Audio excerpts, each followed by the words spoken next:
Welcome to the bold analysis, ladies and gentlemen. The country was paying attention to what Oduor Wandayi and the ODM team that were camping in my constituency, in my county of Siaya, were going to say in respect to their broad-based agreement on how ODM got cabinet slots. And on this desk, there are these 5 compelling reasons what I was expecting, why the stakes of homecoming party to Oduor Wandayi was very interesting. The homecoming party to Oduor Wandayi today, as it was going on in Siaya, Babu Owino was also convening some other meeting. The team ground was also hosting some press briefing. Today, we are going to get more of that here. I knew that Oduor Wandayi, having served as the leader of minority, Oduor Wandayi has the eye and the ear of Raila Odinga in government. So after Raila Odinga denying that there is no agreement between him and William Ruto, politics, there is something we've realized, that what you think is not it, that is it. So if you're sitting there and thinking that Raila did not talk with William Ruto on broad-based government, if your mind tells you that did not happen, then you need to convince yourself and say that one happened. So one thing I wanted to get is what Oduor Wandayi was going to say on that homecoming. Was he going to stand? And how is going to balance his allegiance? Is it to the party or to the government? The second reason why we were also paying attention to the Siaya trip is because of the looming by-election in Siaya. There is a by-election in that constituency. ODM, that constituency is very delicate for ODM for some reasons.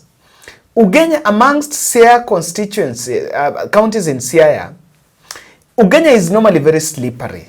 I remember when David won through a by-election when he defeated an ODM candidate. So, of course, by that time it was still Ugenya constituency, but it was divided into Ugenya and Ugunja. So, Oduor Wandayi comes from Ugunja constituency.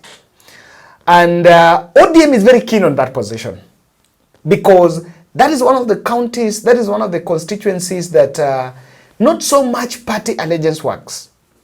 And it will be interesting to see how MDG will field a candidate. And it's going to be a test. And of course, that trip by Wandayi is to test, do the people accept the broad-based? What do the people think about the broad-based? Do they love it? Do they want it? So there was every reason to look at that. And then I was also paying attention to other government leaders, the ones that had joined government earlier. Were they going to tag along, and what will be their messaging? And lastly, Orengo comes, the governor of Siaya, who also seemed to share, Orengo comes from Ugenya constituency. By the way, Orengo's MP is MDG. I think is Ochieng, is David Ochieng.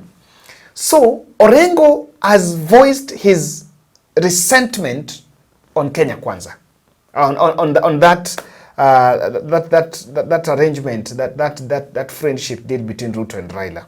So I listened to the speech by Wandayi, and I want to analyze clearly. From what Wandayi is saying here, there is something that you need to say. But before you play Wandayi, ODM and Team Ground were also holding another one here. So probably the day ODM is in Siaya, talking about how they are supporting Kenya Kwanza here. The first thing is that you have to support him. If you want Wandayi to bring development here, you have to support him. But if you don't support him, he will not bring any development. That is the first thing. The second thing which I want to say now in English is that the government is only bad if you are not part of it. If you are outside, you don't have anybody who is representing your interest in that government does not talk to you, that government is bad. But the moment that government has your people inside, the way Mbadi is inside and Raymond Omolo and my brother Oduor Wandayi, The government cannot be bad. The government now is good. Now the government is good. That is the message. Because the government now is good. And we want to say that we are committing to support our people in government. Our people in cabinet, we are going to rally behind you because we want you to deliver the way Baba said that he has sent experts into the executive. We want to give you the support so that you can show what expert leadership can produce. And I trust the leadership of Raila Odinga and his wisdom for allowing our two brothers, John Badi and Opiyo Wandayi, to join cabinet. We are going to rally behind them. Donga wacho koso kawacho. Wach mogi ken wach ma ugunja. Jo ugunja untie. Wakwayo ni mondo uye yiero mabiro madhi kaogo kar Wandayi ni uyier ja ODM. Endwaro mamarwa ni never and never again should it be that Sirikal ilose Kenya kaendi to Jaluo ngei. Yawa. Never. Never and never again. Shall it be that the government of the Republic of Kenya can be formed without the inclusion of all communities, and especially the community of the Luo people.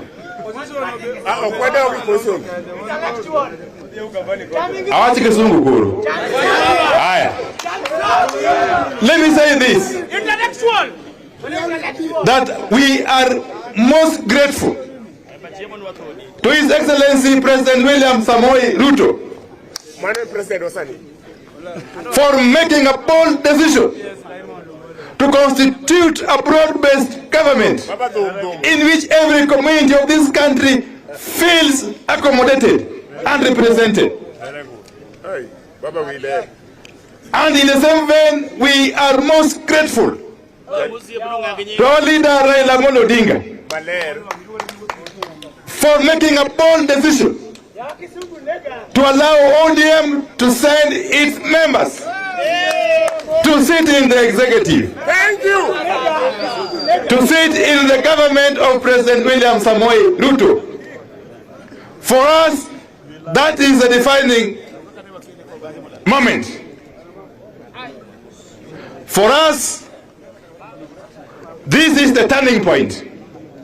And we are saying in one accord, as members of this community, that never, and never again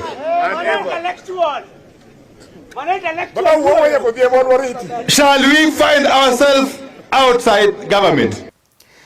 The Babu Wino team were also in Nairobi opposing Kenya Kwanza. So two camps are emerging in ODM. I don't know what is this obsession President Ruto has with new things. When he came in, he found Linda Mama. He realized Linda Mama, and I don't know how he realized because he's not a woman. He has never been in a maternity ward. He has never delivered a child. So I don't know what is this obsession he has with removing what he found to bringing what he thinks is new and creating confusion and mess. He found a very good working program called Linda Mama. He collapsed Linda Mama without any public participation and brought some other new packages. Shisha, shui, shu, shui, sha. Shisha. Linda mpango wa kando. You know. I don't know what is this obsession he has that he has now to collapse the old funding model for our universities and bring a new model.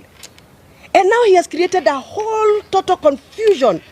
Our children are getting depressed because they don't even know whether they are going to report to school tomorrow. What is this whole obsession of new things? New things? Now, look at where we are right now. We don't have money because we have no operational finance bill. Instead of him finishing old projects, he's now going for new. Everything is new. Everything is new. And he has no money. So where is this obsession coming from? And by the way, I sympathize with my new Minister for Energy. My new Minister for Energy, I really sympathize with him. Bwana Wandayi, wacha nikuambie. Hiyo kiatu umevalia kimeandikwa Ruto hapo nyuma. Hiyo kiatu itakuuma mbaya sana. Because the president is now hopping from one county to the other, launching new electricity projects. Where will he get the money from? Atarudi kwa hiyo gari pale juu, ataanza kuambia wananchi, huyu Wandayi nilimpatia kazi ya kuweka stima, nikaenda launch stima, lakini yeye hakufanya kazi. Wandayi is actually cooked. I sympathize with him. Barbecue. I sympathize with my friend Mheshimiwa Badi. Huyu wa treasury. Amepatiwa treasury na ni sufuria ambayo ilikuwa na ilikuwa na stew lakini imelambwa. Hakuna. And what the president is doing now is going out promising, oh, I will do this project, I will do this project. Na hakuna pesa. Alafu atarudi kwa hiyo ground come to campaign time. Ataambia watu, wewe huyu Badi nilimpatia kazi, amelemewa. Badi's sufuria is roasted. And they are not stealing corruption. Yeah. So anyway, we are summarizing and saying this. This is not the right time for president to go out launching projects. It is the right time for him to sit down and so there is a camp now being led by Babu. I don't know if that's in ODM or just in parliament. The Babu team that is now going against the grain in Nyanza. Because people want to make Nyanza buy that handshake. Babu in Nairobi was telling William Ruto things he believes William Ruto gotten wrong. So it will be very interesting to see how things will turn in ODM. From the speeches of Opiyo Wandayi, Raila Amolo Odinga is going to endorse William Ruto in 2027. And that speech by Wandayi is to prepare ground. If you've been in politics, you need to read that signal. And sometimes I buy this narrative. I buy this reasoning that Raila Odinga exchanged AUC endorsement with this agreement.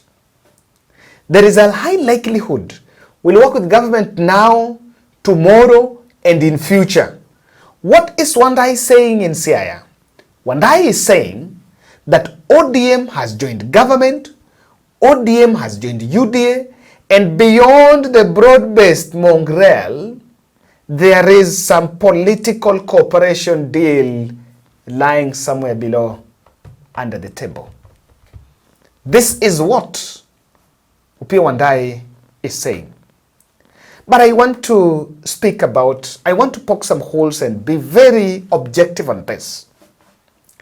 I know Raila had a handshake with William Ruto, with Uhuru Kenyatta. Uhuru Kenyatta was not going to seek presidency. And Uhuru Kenyatta threw his weight behind Raila Odinga. Looking at, depending on how you look at it, you can judge on it. But if you ask me under this bold, I have always analyzed, I've always said, Uhuru gave Raila what he could do. And whether Raila did not become president, but you cannot doubt the persuasion that Uhuru had for Raila to become president. The people that worked under Uhuru did not deliver, but Uhuru himself meant well. Now, why did blind Ruto sycophancy? I've listened to my MP Atandi saying, Ruto is now good because we are in government. I've been saying, so who is in government there? Are we in government? Am I? No. Are you? No. The person in government is Wandayi and his family. And those MPs, Wandayi, those are people in government. What they come and tell you in public as government is just people that are going to post and get tenders. That is how they have to praise. In fact, let me tell you, that Jadonga that compact majority around Wandayi, there are people, they were not around Wandayi before. Wandayi, that is not the first time Wandayi was going there. But what are they looking for? They're looking for deals, tender. Give me even a deal, I supply some pens to Kenya Power. Give me even a deal, I supply some merchandise to this and that. That is what is going on.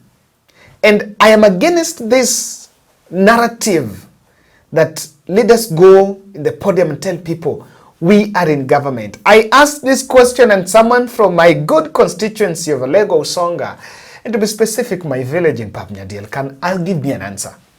Give me one project that you can say, we got this because Eliud Owalo was in ICT. Do Siaya have Wi-Fi? Do we have free Wi-Fi in Siaya? No. And let's come out of Siaya. Let's go to Kandara. Kandara constituency had two ministers. Alice Wahome was in water and now currently in lands, and they had treasury, CS, Njuguna Ndung'u. Can someone in Kandara point me 2 projects that were successfully done simply because they had 2 members of cabinet? I have been saying this. Let us not glorify people getting jobs at their individual capacity. The best they will do is to employ their kins and their friends and their relatives and their spouses. So, it is in order that they are there. But the potency of psychophancy in politics is not promising. By the way, I can say this. The potency of our man, it is not there. And I want to tell you why it is not promising. It is not promising because Kenyans are asking the questions that matter. Never again should you just be voted because you are ODM. Never again should you just be voted because you speak Oduor and I speak Oduor. When you look at the questions on governance, people are demanding answers. And the more we embrace that new normal, the earlier. But the political elites are gathering together. The oligarchs are gathering against that reality. But that is a reality we can bury our heads in the sand today, but someday, sometime, it will be felt that there is a problem. Raila is slowly exiting the political space. He's slowly exiting the political space. I wish the new team, and that's why I played for you the clip by Babu Owino. The two worlds between what the Babu and Wamuchomba are saying and what that team in Siaya was saying. The Babu and Wamuchomba are speaking about governance, are speaking about the issues at the heart of the country. The team in Siaya are speaking about it is our person. These are 2 worlds. These are 2 worlds. Not today, not in the next general election, but someday things are evolving. And Raila has been the face of that brand of politics that the Wandayis are doing in Siaya. The new normal is there. And I can say that even with that endorsement, I've always been calculating, if Raila is to endorse, Luo Nyanza had a turnout of around 55%. And Raila was in ballot. Then you want to tell me Ruto in ballot, mimi nitoke hapa na nipige Ruto nyumbani. And then you are promising us that, I've been saying, it's not potent, by the way. Mimi nitoke hapa, nipande gari nipige Ruto in Siaya. No. Now, there is a false comfort, and we are giving President Ruto false comfort that if we support, someone wants to say, if ODM supports, then Ruto is home, Ruto is fine. It's a false comfort. I wish we become truthful. After joining government, I like what Joho was saying in Taita Taveta. That is it.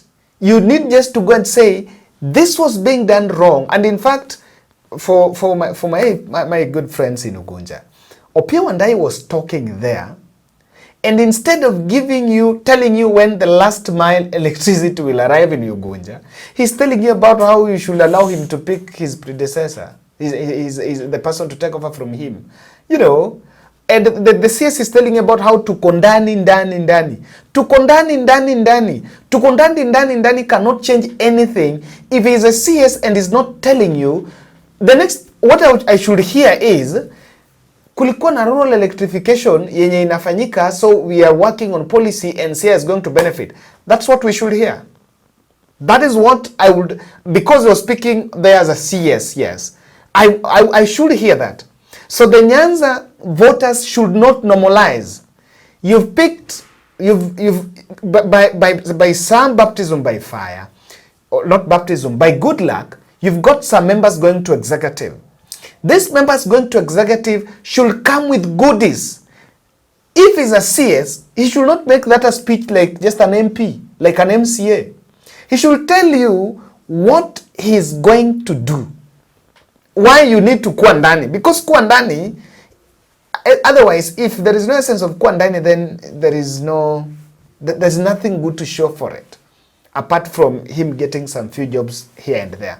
And so, I've been saying it is in order, because sometimes when you absorbed one, absorb two, but nowadays, employment ni tofauti sana. It's not guaranteed. People who have relatives in government, if you talk to them, they can tell you it's not just a walk in the path. It's not just as simple as having someone.